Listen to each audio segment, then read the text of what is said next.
За сайн байна уу? За сайн байна уу? Өнөөдрийн лайв эхэлж байна. За өнөөдрийн гол сэдв бол сурчлагын үр дүнг нэмэгдүүлэх, зардлыг бууруулах талаар зайлшгүй мэдэх ёстой зүйл байгаа тийм. За тэгээд ерөнхийдөө цаг үеийн хувьд бол одоо яг борлуулалтын оргил үе бол эхэлж байгаа шиг байна тийм захирлаа. Тэгэхээр одоо яг энэ оргил үед сурталчилгаа явуулаад байдаг нөгөөх нь хит их зардалтай, тэгсэн хэрнээ үр дүн багатай тийм. Ийм байгаад ах юм бол бас жоохон асуудлууд үүсэж иж магадгүй. Тэгэхээр энэ талаар хэдүүлээ хоёлаа одоо ярилцах гэж тийм. Ер нь ямар ч байгууллагууд гол үе тийм. Ааха. Шинэ жил болж байна. За бүх баяр ёслолууд эхэлж байна. Шинэ жил цагаан сар гэдэг ингээд суурч эхэлнэ. Ааха. Тэгээ борлуулалтын хувьд бол үнэхээр хамгийн чухал үе дээ нэг. Шинэ жил одоо яг одоо эхэлж байгаа 12 сар, 1 сар, 2 сар, 3 сар бүгдээ. За яг энэ үед яг одоо биднэрт хамгийн их ирж байгаа асуултууд одоо өсөлтүүд юу вэ гэхээр сурчлагын үр дүнгээ яаж сайжруулах вэ гэдэг байна. За сурчлага явуулаад байдаг, нэгжийн зардал нэмэгдээд байдаг, үр дүнгээ яаж сайжруулах вэ, хэрэгтэй хүмүүст нь яаж хүргэх вэ, борлуулалт яаж нэмэгдүүлэх вэ? Энэ тухай асуудал бол. За тэгвэл хүмүүсийн яг сурталчилгаа явуулж байхдаа алдж байгаа алдаанууд захирлаа юу вэ? Яг нийтлэг тохиолж байгаа. Яагаад ер нь энэ сурталчилгааны зардал нь ихсээд үр дүнгүй байгаад байна? Ер нь яг гурван гол зүйлийн тухай өнөөдөр ярих гэж бодсон. За нэгдүгээрт сурчлагыг хэн хүргэж гэнэ гэдгээс хамааруулаад алдаанууд их гаргаж байна. За хоёрдугаарт болохоор сурчлагыг бас нэг юм дахин хүргэх тал дээр алдаа гаргаад байна. Нэг удаа харуулаад өнгөрчдөг. За гуравдугаарт хүргэж байгаа бэлдэж байгаа сурчлагын материалууд дээр бас их алдаа гаргаж байна. Тэгэхээр яг энэ талаар ер нь гурван зүйлийг маш сайн анхааруул хамгийн түрүүнд бидний хийж болох. Ерөөсөө л ингээл илүү өөр энэ бас шалтгааллахгүйгээр бидний шууд одоо өөрийн байгаа бэлэн материал, бэлэн одоо хийсэн ажлууд дээр тэ ажлынхаа түүхтээр ашиглаад сайжруулж болох аргачлалууд байгаа. Тэгэхээр энэ талаар л өнөөдөр ер нь ярих гэж бодсон. Тэгэхээр за яг ямар алдаа байна? Яг алдаа. За хамгийн эхлээд. За хамгийн эхлээд өөрийнхөө хэрэглэгчдэд ерөөсөө хүргэдэг. За ихэнх тохиолдолд ер нь яг сурчлага хийж байгаа хүмүүсийн ихэнх тохиолдолд буст товчтор дарангуудаа. Нөгөө постоо бүүстлждэг. Бүүстлэхдээ зорилт сегментээ сонгохдоо нас хөөс байшлаар сонгоо явуулдаг. За энэ нь болохоор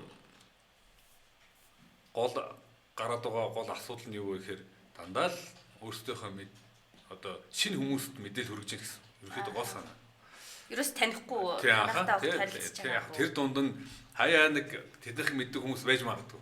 Гэхдээ л одоо зорилготойгоор тэр хүмүүсийг сонгохгүй байх гэсэн үг тийм. Тэгэхээр ерөөсө гол алдаа ерөөсө энд байгаа юм шиг санагдав. Тэгэхээр одоо бидний яг тэр манайхыг сонирхож болох шууд шинэ манайхыг огт сонирхгүй тийм хүмүүс биш, манайхыг сонирхож болох хүмүүс рүү эсвэл сонирхдаг хүмүүс рүү чиглүүлэх боломж нь юу вэ? Бага. Тэгэхээр хамгийн түрүүнд ер нь Facebook-д энэ дээр маш их анхаарч байгаа. За нэгдүгээр Facebook биднээс маш их мэдээлэл цуглуулдаг. За бид нар жишээлбэл одоо хамгийн багадад 10 жил Facebook-ыг ашиглаж байна. Тэгээ энэ хооронд болохоор энэ хүн юу хийдгүү, хаанаас ямар мэдээлэл авдгүү, юу үздэг, юу сонсдгүү, ямар пэйжүүдтэй харьцдгүү, ямар пэйжүүдтэй лайк дардгүү гэх мэт ингээд маш их мэдээллийг биднээс цуглуулад авцсан байдаг. Нэгдүгээрт, хоёрдугаарт бизнес эрхлэгчид Facebook дээр маш идэвхтэй ажилладаг. За жилийн тойрон бүтэн одоо постууд бэлдээл, идэвхжүүлэлт урамшуулал, зарлал, бүтээгдэхүүн үйлчлэгийг танилцуулаад өөрийн түүхийн хуваалцаал ингээл те маш идэвхтэй ажиллаж байгаа. За энэ ажиллаж байгаа энэ өөрийн хийж байгаа ажил болгон биднэрт тодорхой одоо манай хэрэглэгчдийн мэдээллийг Facebook-д өгж идэг тийм. Өөрөөр хэлбэл манай өнгөрсөн жилийн хугацаанд хийсэн пост болгоныг тийм мэдээлэл болгоныг үзэж хараад дагаад сонирхож анхаарч үзээд байгаа хүмүүсийг Facebook бүртгэж цуглуулж аваад мэдээллийн сан бий болгож яддаг гэсэн үг л дээ тийм. За тэгэхээр нэг юм. Тэгэхээр нөгөө талаас нөгөө ийм боломж байгаад байдаг. Тэгсэн нөгөө талаас хүмүүс болохоор яадаг вэ гэхээр шууд одоо тэр одоо үүссэн байгаа мэдээллийн баазыг ашиглалгүйгээр тий шууд нас үсээр нь англиад. Тэгэхээр ер нь зөв жишээ ашиглууд ер нь ямархуу байдлаар хүмүүс сурталгаа явуулж байна гэдэг зүгээр жишээгээр харуулвал тийм иймэрхүү л байна гэсэн. Шууд бид нэр шууд нас хүйс байршлаар нь сонгоод сурталгаа явуулж байгаа бол танахыг огт танихгүй cold audience гэж ярьдаг тийм огт танихгүй хүмүүст сурталгаагаа хүргээд өгөх магадaltaй. Тэгэхээр бид нэр хамгийн түрүүнд warm audience буюу танахыг тодорхой хэмжээнд мэддэг, таньдаг болчихсон тийм хүмүүс сурталгаа хүрэх зайлшгүй шаардлага байна л гэсэн үг. Нэгдүгээр. Яагаад тэгэхээр огт танихгүй хүнтэй би уулзахтаа яадаг вэ? Өөрийгөө танилцуулна, намайг тэр гэдэг ийм ажил. Ийм үү. Би танаас юу хүсэж байгаа, яаж байгаа гэдэг танд ер нь өөрийгөө танилцуулах маш их шаардлагатай байна. Гэхдээ одоо эн чинь завгүй хүмүүс байна. Тийм маш бага цагтай хүмүүс байна. Таныг өөрийгөө танилцуулж явах хооронд яваад таньдаг мэддэг хүнээсээ тийм мэдээлэл аваад бүтээгдэхүүн бодлоо авалтаа хийчих магадлал байна гэсэн үг байхгүй тийм. Тэгэхээр хамгийн түрүүнд л ерөөсөө бид нэр эхний удаад таньдаг хүмүүстэйгээ холбогдох гэсэн.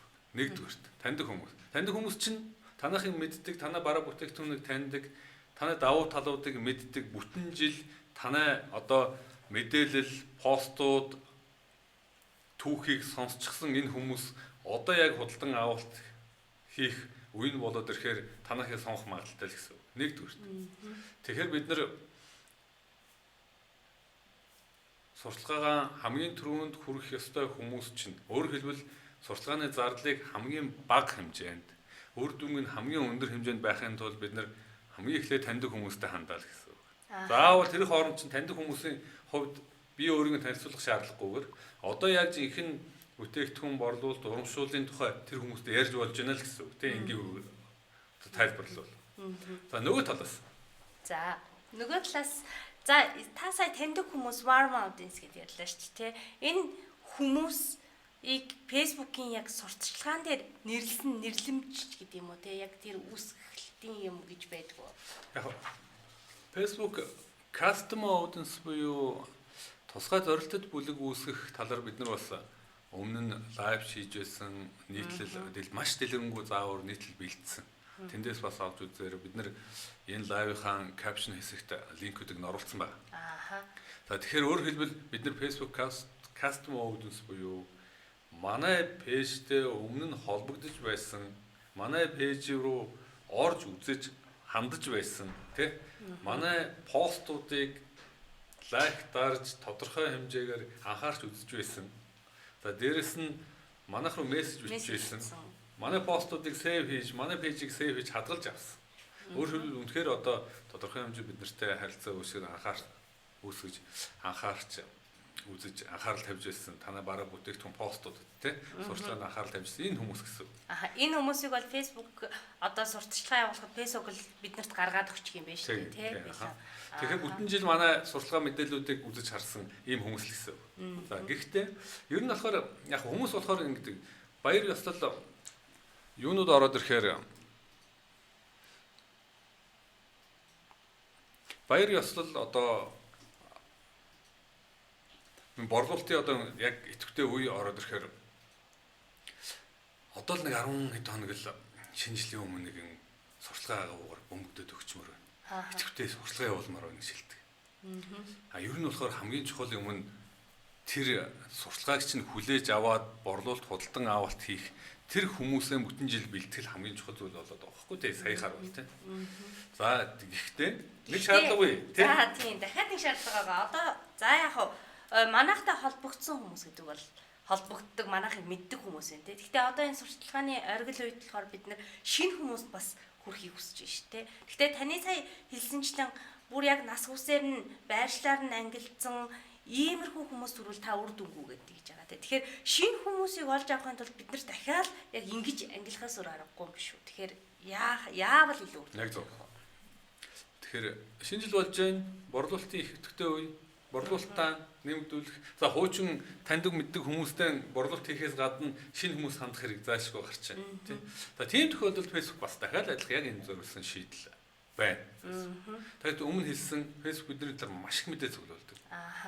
Өөрөөр хэлбэл энэ мэдээлэл нь юу гэсэн үг вэ гэхээр энийг бид нар яаж ашиглаж болох вэ гэхээр Facebook манай одоо хэрэглэгчдийг мэдж гин гэсэн. Сая ярьснаар Манай өнгөрсөн жилийн хугацаанд бидний постууд, манай мэдээллийг анхаарч үздэг хүмүүсийг Facebook мэдж байгаа. Дээрэс нь бусад хүмүүсийн ч гэсэн мэдээллийг маш сайн цуглуулсан байдаг. Тэгэхээр бид нар Facebook-т ямар захиалга өгж болох вэ гэхээр манай бараа бүтээгдэхүүн үйлчлэгээ сонирхож үзээд байгаа. Нэг сонирхолтой тийм хүмүүстэй ижил сонирхол зан төлөвтэй бусад сошиал Facebook хэрэглэгчдийн бүлгийг биднэрт гаргаж өгөөч гэдэг захиалга өгч байна. Аха. За өөрөөр хэлбэл бид нар тодорхой хэмжээнд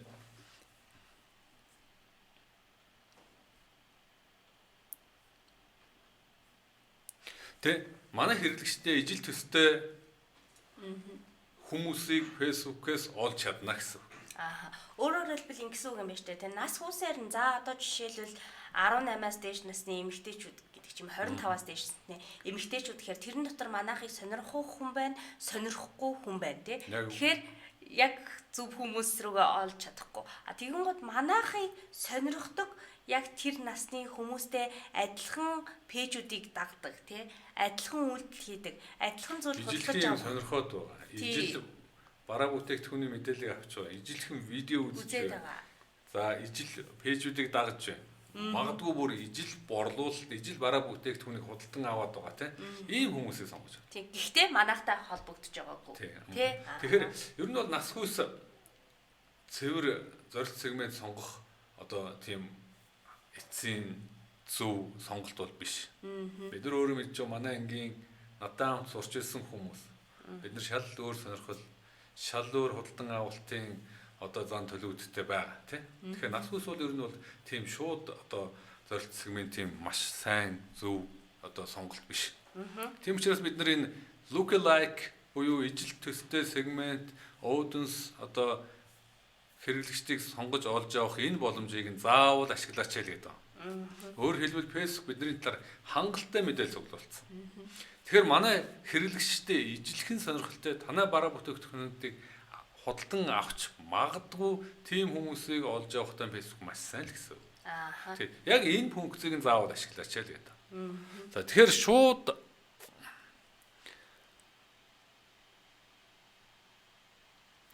шууд юунд ханддаган болол гэсэн үг.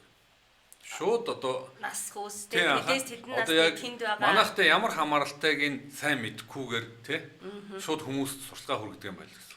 Энд яг тэр сонголт чинь хамгийн түрүүнд манай сурталгааны зардлын үр өгөөжийг бууруулж байгаа зүйл.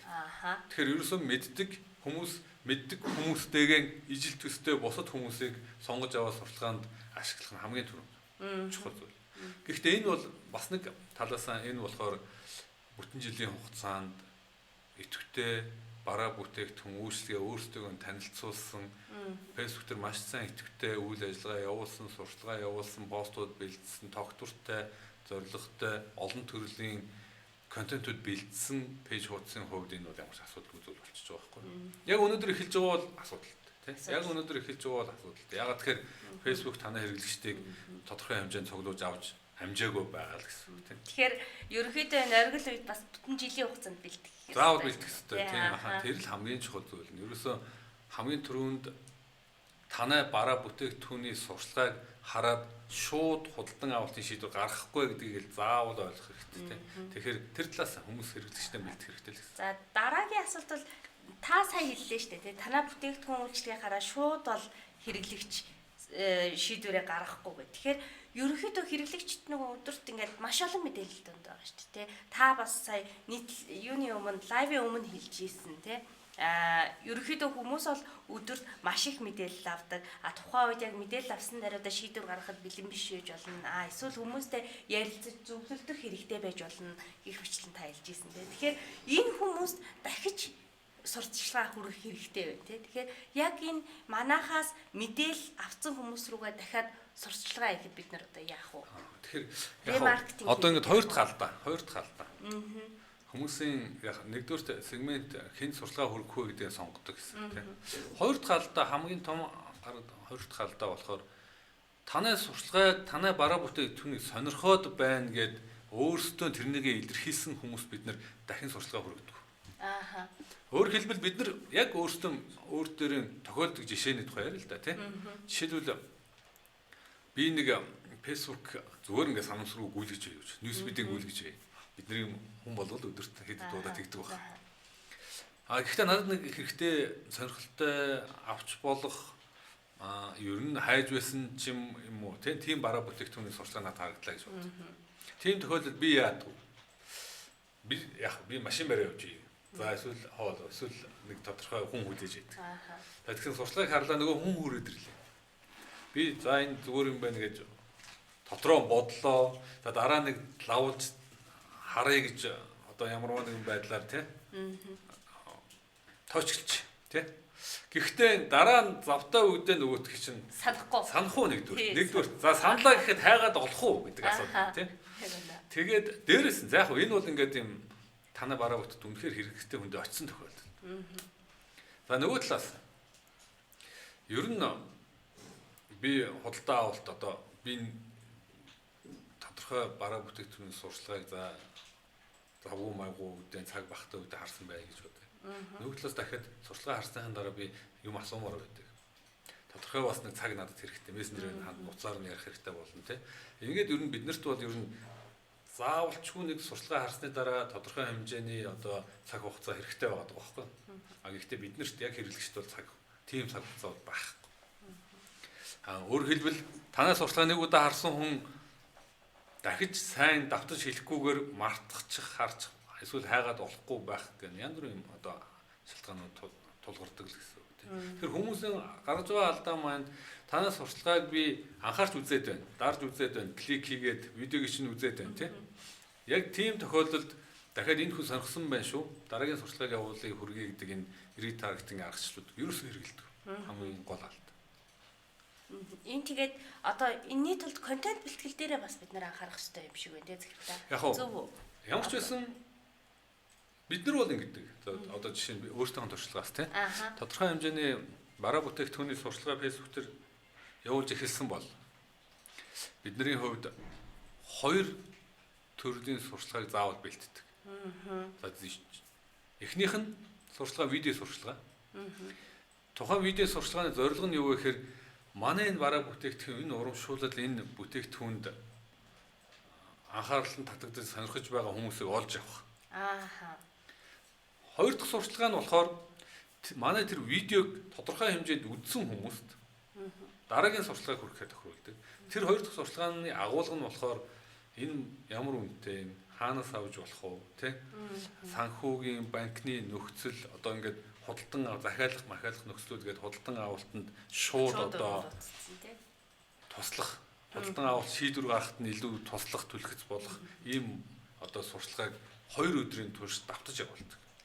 Манай видеог үзсэн хүмүүс 2 өдрийн турш дараагийн сурчлагыг давтаж өгдөг.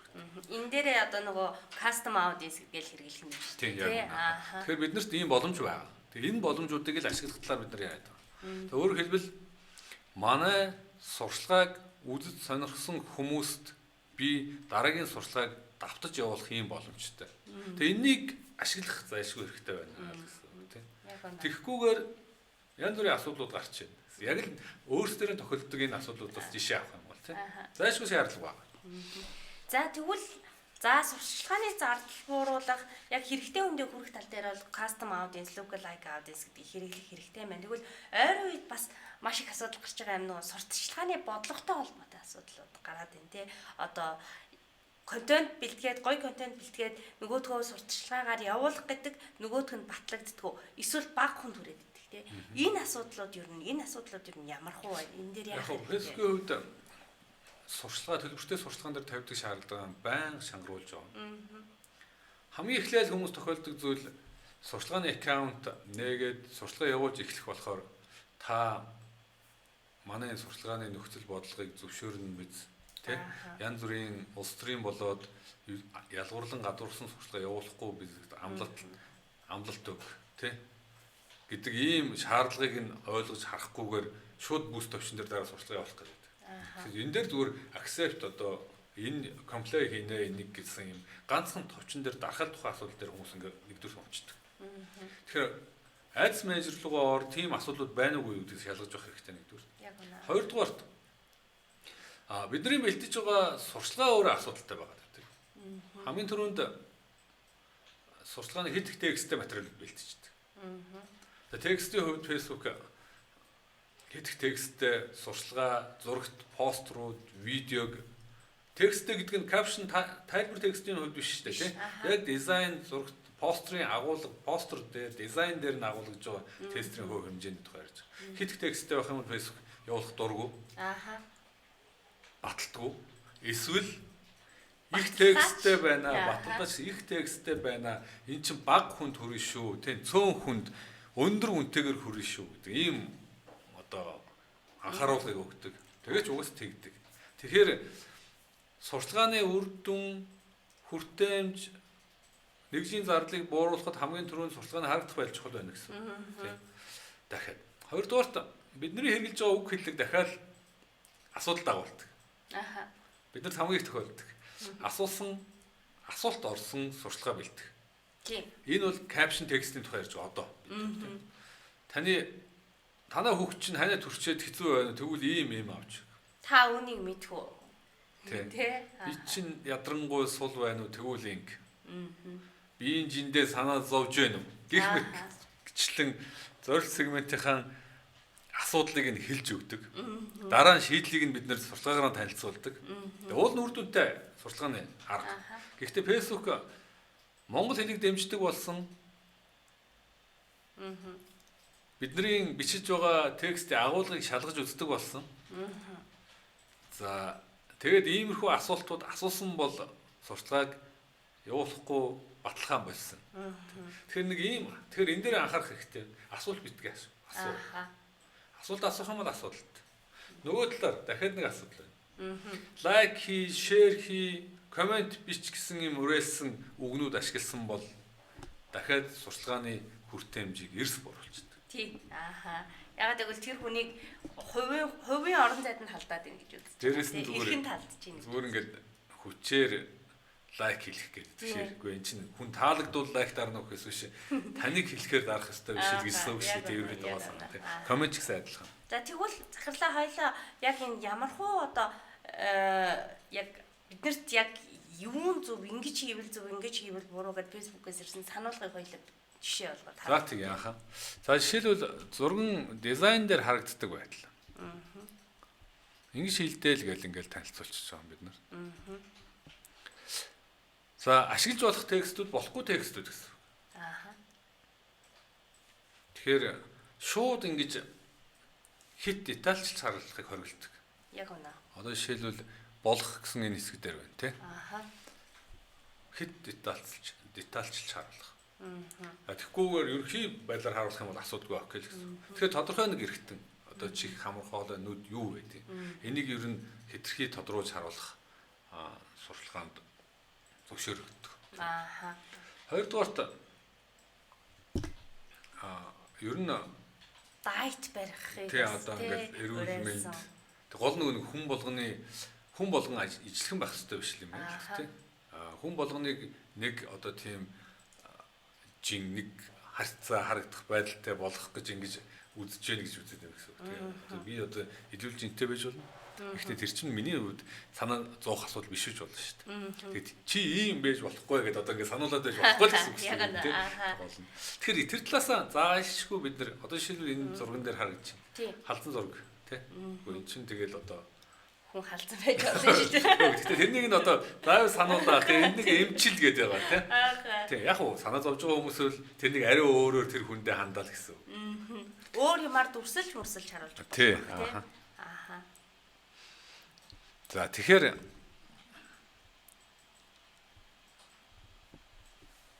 текст caption текстээр анхаарах хэрэгтэй. Асуулт асууж болохгүй, share, like, comment гэсэн үг хэллэг уриалах хэрэггүй. Энэ чинь өөрөө асуудал дагуулна. Гуравдугаарт ашиглаж байгаа зураг гаргаж байгаа дизайн дээр текстээ бага оруул, хориоттой бараа бүтээгдэхүүн битгий сурталчил, тавигдах шаардлага энэ дүрм журмыг нь эхлээд сайн уншаад танилцчихвал бид нар богино хугацаанд үр дүнтэй сурталгаа явуулахад зүгээр. Тэгэхгүй бол одоо ингээд сурталгаа одоо эхэлж байгаа яаралтай үед үнэхээр одоо энэ чухал үе эхэлсэн байгаа үед сурталгааг явуулаад алдаад тэрнийгээ засаад ингээл явах юм бол нөгөө үуч дуусчих. 12 сар нэг мэдэх дуусчих магадaltaй л гэсэн. За гэхээр ингээд юм гурван асуудлыг л одоо хамгийн түрүүнд үзэж байна.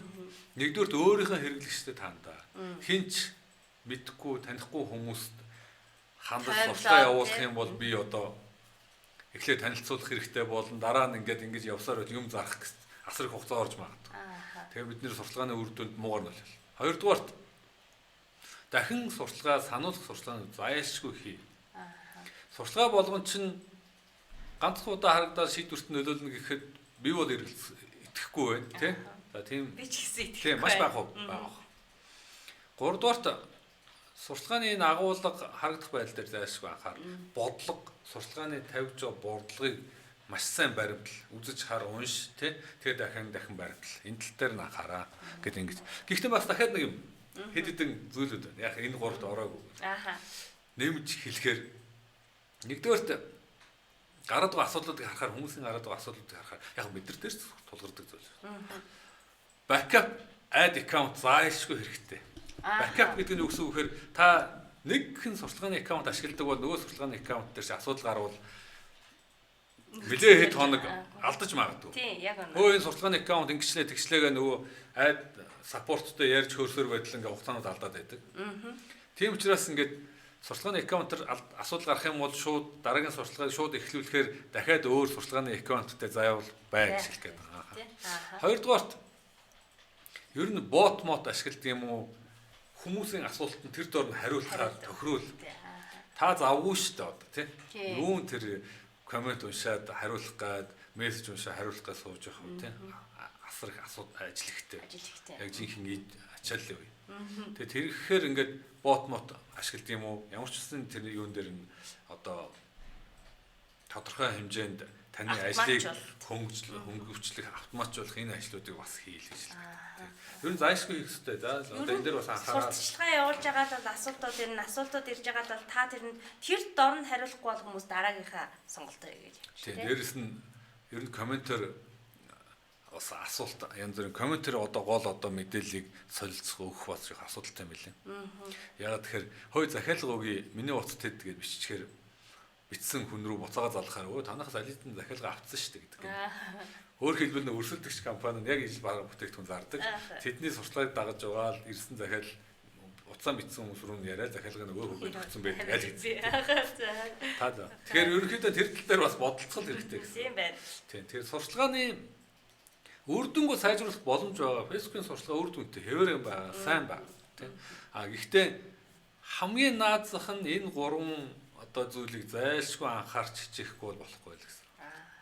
За юм байна. Тэгээд дээрэс нь яг манай энэ лайвын капшн хэсэг дээр бид нэр хэрэгтэй унших заавар зөвлөгөөний одоо нийтлэлүүдийн линкүүдийг холбож оруулсан байгаа. Тэгэхээр эндээс заавал юу аваарай. Мэдээлэл аваарай. Бидний ярьсан нийтлэлийг уншиж холбоосыг уншаад дахиад илүү дэлгэрэнгүй заавруудыг үзээд ингээд явбал зүгээр. Маргааш бас тэгэхээр ямар сургалт байгаа вэ? Яг бидний байнга явуулдаг сошиал медиа маркетингийн сургалт байна. Яг энэ сургалтаар л бид нар өнөөдөр ярьсан юмнуудыг одоо яаж илүү сурталгаагаа илүү үр дүнтэй байх худлаар маш наривчлж ордог. Тэгэхээр бас сургалтанд хамрагдаж болно. Тэгээ бид нар нөгөө сошиал медиа маркетераас сошиал медиа маркетерс гэдэг подкаст явуулж байгаа тийм. Тэр подкастын сонсогчдоо сургалтын хөнгөлөлт өгөхөр бэлдсэн байгаа. Тэгэхээр яаж хөнгөлөлт авах вэ гэдгийг бол подкастаа та бүхэн сонсоод мэдэх болов шүү дээ. Тийм. Подкастын хувьд болохоор ингээ лайвс ялгаатай лайв үзээ сууж эсвэл тех завгүй эсвэл фитнес зам төгжирч байхдаа сонсох боломж олгох зорилгоор бид нэр сошиал медиа маркетераас сошиал медиа маркетер тэгээд подкаст. Ер нь бидний хувьд өдөр тутам тулгардаг асуудлуудыг ярьж байхаар подкаст бас гаргасан. Тэг бас сонсч үзээрэй. Сонирхолтой subscribe хийгээрэй тий. Нийлгээ өгөөрэй. За өнөөдрийн сэдв ингээд дуусчихна.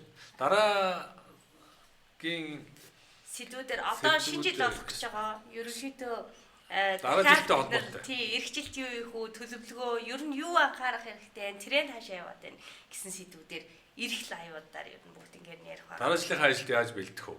Тэгээ үр дүн яаж гаргах вэ? Ямар алдаанууд гаргаад байна, бид нар энэ алдаагаа яаж засч болох вэ гэдэг талаас нь. За ингээд өнөөдрийнхөө лайв өндөр. Дуусгая. Баярлалаа бүгдэнд. Баяр таа.